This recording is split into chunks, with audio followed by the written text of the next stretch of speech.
PSC tutorial മലയാളത്തിൻ്റെ പുതിയൊരു അധ്യായത്തിലേക്ക് എല്ലാവർക്കും സ്വാഗതം. ഇന്ന് നമ്മൾ ഡിസ്കസ് ചെയ്യാൻ പോകുന്നത് കുറച്ച് ഇമ്പോർട്ടൻ്റ് ആയിട്ടുള്ള ക്വസ്റ്റ്യൻസ് ആണ് കേട്ടോ.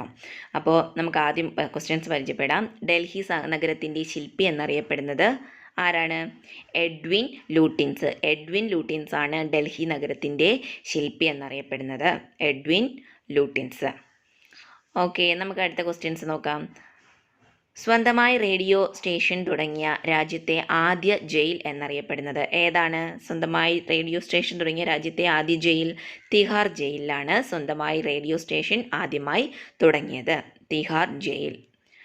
അടുത്ത് നമുക്ക് മൂന്നാമത്തെ ക്വസ്റ്റ്യൻ നോക്കാം. ആൻഡമാൻ്റെ ആദ്യ തലസ്ഥാനമായിരുന്ന ദ്വീപ്. ആൻഡമാൻ്റെ ആദ്യ തലസ്ഥാനമായിരുന്ന ദ്വീപ് എന്ന് പറയുന്നത് റോസ് ദ്വീപാണ്. റോസ് ദ്വീപായിരുന്നു ആൻഡമാൻ്റെ ആദ്യ തലസ്ഥാനമായിരുന്ന ദ്വീപ്. അടുത്ത നാലാമത്തെ ക്വസ്റ്റ്യൻ. കാലാപാനി എന്നറിയപ്പെട്ടിരുന്ന ജയിൽ. കാലാപാനി എന്നറിയപ്പെട്ടിരുന്ന ജയിൽ ഏതാണ്? Cellular jail. സെല്ലുലാർ ജയിലാണ് കാലാപാനി എന്നറിയപ്പെട്ടിരുന്നത്. അടുത്ത അഞ്ചാമത്തെ ക്വസ്റ്റ്യൻ. കേന്ദ്ര കൃഷി പരിശീലന കേന്ദ്രം സ്ഥിതി ചെയ്യുന്നത് എവിടെയാണ്? പോർട്ട് ബ്ലെയർ. പോർട്ട് ബ്ലെയറിലാണ് കേന്ദ്ര കൃഷി പരിശീലന കേന്ദ്രം സ്ഥിതി ചെയ്യുന്നത്. പോർട്ട് ബ്ലെയർ. അടുത്ത് നമുക്ക് ആറാമത്തെ ക്വസ്റ്റ്യൻ നോക്കാം. കവരത്തിക്ക് മുമ്പ് ലക്ഷദ്വീപിൻ്റെ തലസ്ഥാനമായിരുന്നത് എവിടെയാണ്?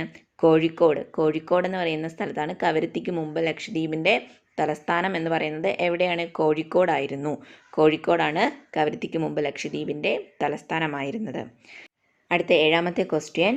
ലക്ഷദ്വീപിലെ ഏക വിമാനത്താവളം സ്ഥിതി ചെയ്യുന്ന ദ്വീപ് എവിടെയാണ്? ലക്ഷദ്വീപിലെ ഏക വിമാനത്താവളം സ്ഥിതി ചെയ്യുന്ന ദ്വീപ് അഗത്തി. അഗത്തിയിലാണ് ലക്ഷദ്വീപിലെ ഏക വിമാനത്താവളം സ്ഥിതി ചെയ്യുന്നത്. അടുത്ത എട്ടാമത്തെ ക്വസ്റ്റ്യൻ. 3 സംസ്ഥാനങ്ങളുമായി അതിർത്തിയുള്ള കേന്ദ്രഭരണ പ്രദേശം ഏതാണത്?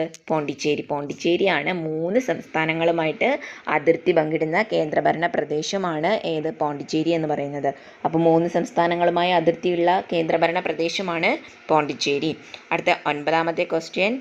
ഇന്ത്യയിലെ ആദ്യത്തെ റോക്ക് ഗാർഡൻ സ്ഥിതി ചെയ്യുന്ന കേന്ദ്രഭരണ പ്രദേശം എവിടെയാണ്? ചണ്ഡീഗഡ്. ചണ്ഡീഗഡിലാണ് ഇന്ത്യയിലെ ആദ്യത്തെ റോക്ക് ഗാർഡൻ സ്ഥിതി ചെയ്യുന്ന കേന്ദ്രഭരണ പ്രദേശം എന്നറിയപ്പെടുന്നത്. എവിടെയാണ്? ചണ്ഡീഗഡ്.